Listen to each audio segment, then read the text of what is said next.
सम्राट अशोक का जन्म एक राजघराने में हुआ था। उनके दादा चंद्रगुप्त मौर्य ने मौर्य साम्राज्य की नींव रखी थी। अशोक के पिता बिंदुसार ने इस साम्राज्य को और भी विशाल बनाया। अशोक एक आलीशान जीवन में पले बढ़े। उन्होंने युद्ध कला और प्रशासन सीखा। वो एक बुद्धिमान और महत्वाकांक्षी राजकुमार थे। किंवदंतियां अशोक की शक्ति और साहस का वर्णन करती हैं। वो एक कुशल योद्धा के रूप में जाने जाते थे। कुछ कहानियां उन्हें एक क्रूर और महत्वाकांक्षी युवक के रूप में वर्णन करती हैं। हालांकि आगे चलकर उनके जीवन में एक नाटकीय मोड़ आया। अशोक का प्रारंभिक जीवन ने उन्हें आगे आने वाली चुनौतियों और विजयों के लिए तैयार किया। एक शासक के रूप में उनकी यात्रा ने उन्हें एक किंवदंती में बदल दिया। अशोक का राजगद्दी तक का रास्ता आसान नहीं था।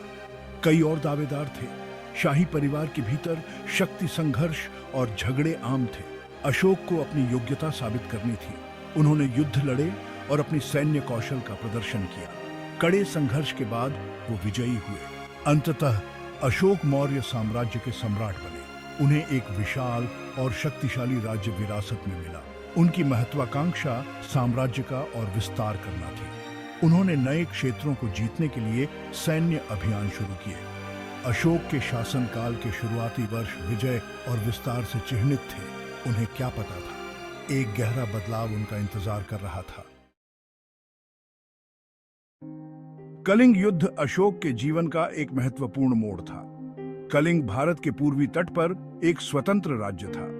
अशोक ने इसे जीतकर मौर्य शासन के अधीन लाने की इच्छा की। कलिंग का युद्ध एक भयंकर और खूनी संघर्ष था। दोनों पक्षों को भारी नुकसान हुआ। मौर्य सेना विजयी हुई, लेकिन यह जीत एक भयानक कीमत पर मिली।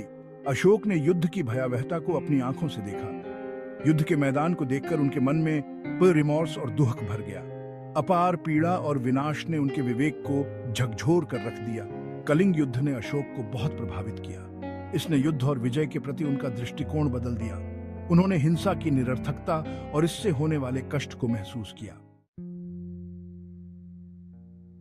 कलिंग युद्ध के बाद अशोक में एक गहरा परिवर्तन आया।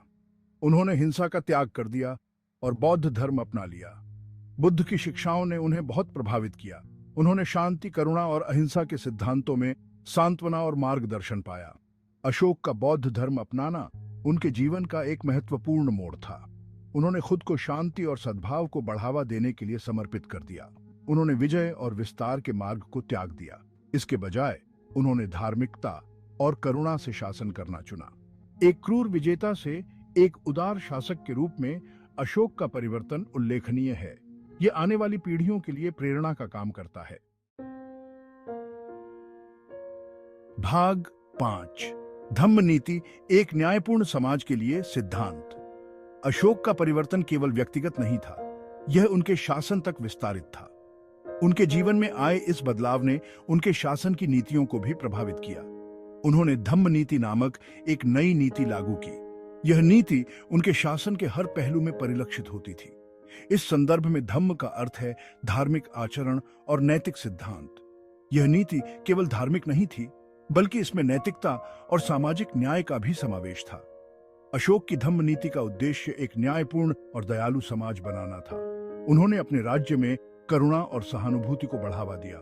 इसने अहिंसा, सहिष्णुता और सभी जीवित प्राणियों के प्रति सम्मान पर जोर दिया। अशोक ने अपने राज्य में हिंसा को कम करने के लिए कई कदम उठाए। अशोक ने लोगों को नेक जीवन जीने के लिए प्रोत्साहित किया।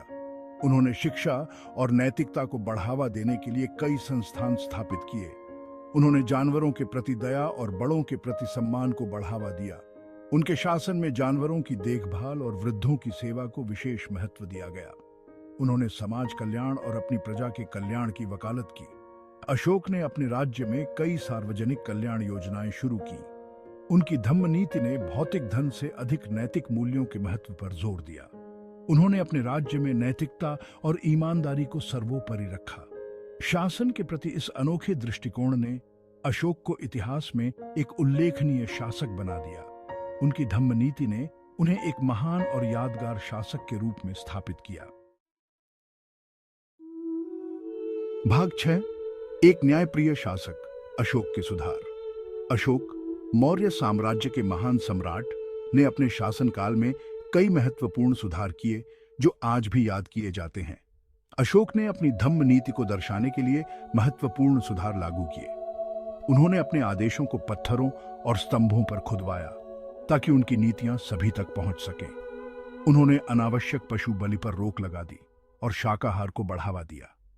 यह कदम न केवल धार्मिक दृष्टिकोण से महत्वपूर्ण था, बल्कि यह पर्यावरण और समाज के लिए भी लाभकारी था। उन्होंने इंसानों और जानवरों दोनों के लिए अस्पताल बनवाए। यह उस समय के लिए एक क्रांतिकारी कदम था जो उनकी करुणा और सभी जीवों के प्रति उनकी चिंता को दर्शाता है। उन्होंने सड़कों में सुधार किया और यात्रियों के लिए विश्राम गृह बनवाए। इससे व्यापार और यात्रा में सुविधा हुई और लोगों के जीवन में सुधार आया। अशोक के सुधारों का उद्देश्य अपनी प्रजा के जीवन को बेहतर बनाना था। उन्होंने समाज के हर वर्ग के लोगों की भलाई के लिए काम किया। उनका मानना था कि उदाहरण पेश करके नेतृत्व करें। उन्होंने अपने आचरण से यह साबित किया कि एक सच्चा नेता वही होता है जो अपने उपदेशों का पालन स्वयं करता है। उन्होंने जो उपदेश दिया उसका पालन स्वयं किया। उनके जीवन का हर पहलू उनके सिद्धांतों का प्रतिबिंब था। उन्होंने सादा जीवन जिया और फिजूल खर्ची से परहेज किया। उनका जीवन सादगी और संयम का प्रतीक था। अशोक के सुधार उनकी करुणा और न्याय के प्रति उनकी प्रतिबद्धता को दर्शाते हैं। उन्होंने हमेशा अपने लोगों के हित को सर्वोपरि रखा। उन्हें एक उदार और प्रबुद्ध शासक के रूप में याद किया जाता है जो अपनी प्रजा की बहुत परवाह करते थे। उनके सुधारों ने न केवल उनके समय में बल्कि आने वाली पीढ़ियों पर भी गहरा प्रभाव डाला।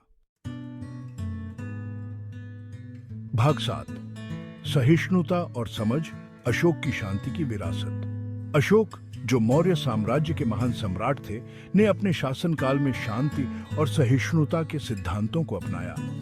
अशोक के सबसे महत्वपूर्ण योगदानों में से एक था धार्मिक सहिष्णुता को बढ़ावा देना।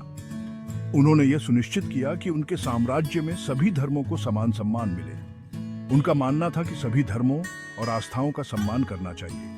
उन्होंने विभिन्न धार्मिक समुदायों के बीच संवाद को बढ़ावा दिया और यह सुनिश्चित किया कि सभी को अपनी आस्था का पालन करने की स्वतंत्रता हो। उन्होंने विभिन्न समुदायों के बीच संवाद और समझ को प्रोत्साहित किया। अशोक ने अपने दरबार में विभिन्न धर्मों के प्रतिनिधियों को आमंत्रित किया ताकि वे एक दूसरे के विचारों को समझ सकें और आपसी सम्मान बढ़ा सकें। उन्होंने अपने पूरे साम्राज्य में स्तंभों और चट्टानों पर शिलालेख खुदवाए।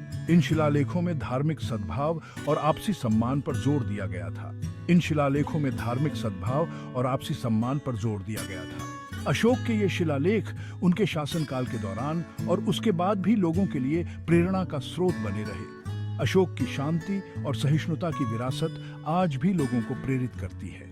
उनके संदेश आज भी प्रासंगिक हैं और हमें यह सिखाते हैं कि शांति और सहिष्णुता के माध्यम से ही समाज में स्थिरता और समृद्धि लाई जा सकती है। उन्हें एक ऐसे शासक के रूप में याद किया जाता है जिन्होंने हिंसा के चक्र को तोड़ा और करुणा को अपनाया। कलिंग युद्ध के बाद अशोक ने अहिंसा और करुणा के मार्ग को अपनाया और अपने जीवन को मानवता की सेवा में समर्पित कर दिया। उनका शासनकाल एक अनुस्मारक के रूप में कार्य करता है कि शांति केवल युद्ध का अभाव नहीं, बल्कि न्याय और समझ की उपस्थिति है। अशोक का जीवन और उनके कार्य हमें यह सिखाते हैं कि सच्ची शांति और समृद्धि केवल तभी संभव है जब हम सभी के प्रति न्याय और करुणा का व्यवहार करें।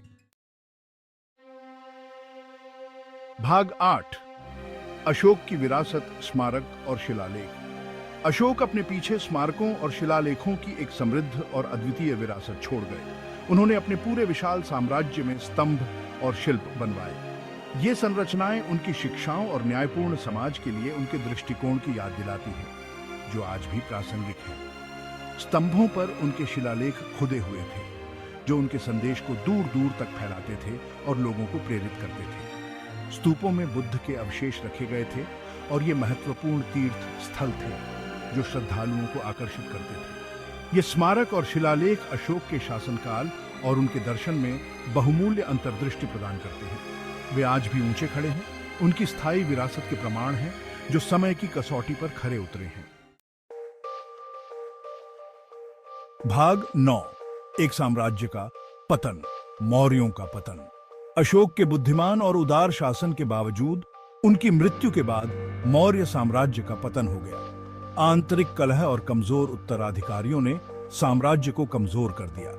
साम्राज्य की विशालता ने भी प्रभावी ढंग से शासन करना कठिन बना दिया।